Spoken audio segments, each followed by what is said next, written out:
Israeli हमले के बाद ईरान में क्या माहौल है और लोग इस जंग को कैसे देख रहे हैं?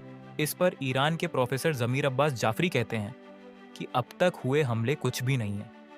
ईरान के पास बैलिस्टिक मिसाइल का इतना जखीरा है कि इसराइल का डिफेंस सिस्टम आयरन डोम उन्हें रोक नहीं पाएगा। ईरान के पास 1000 से ज्यादा बैलिस्टिक मिसाइल हैं।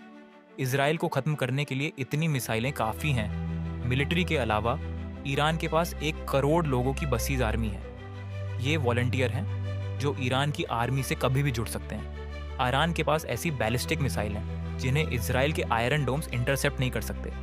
अगर इसराइल यमन की मिसाइल इंटरसेप्ट नहीं कर सकता तो वो ईरान की मिसाइल तो बिल्कुल भी नहीं पकड़ पाएंगे।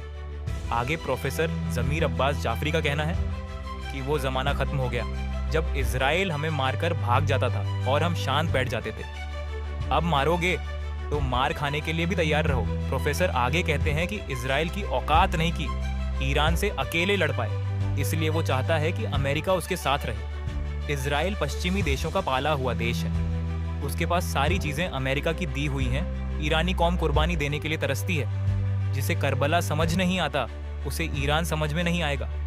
हक के लिए घर और जिंदगी कुर्बान कर देना लोगों के लिए सबसे बड़ी बात है। ईरान के मिसाइल हमले के बाद इसराइल के रक्षा मंत्री इसराइल काट्स ने कहा कि अगर ईरानी सुप्रीम लीडर अयातुल्ला खामेनेई ने और मिसाइलें दागी तो तेहरान जला देंगे। आप लोगों का क्या मानना है? ईरानी प्रोफेसर सही कह रहे हैं या फिर गीदड़ भभकी ही दे रहे हैं?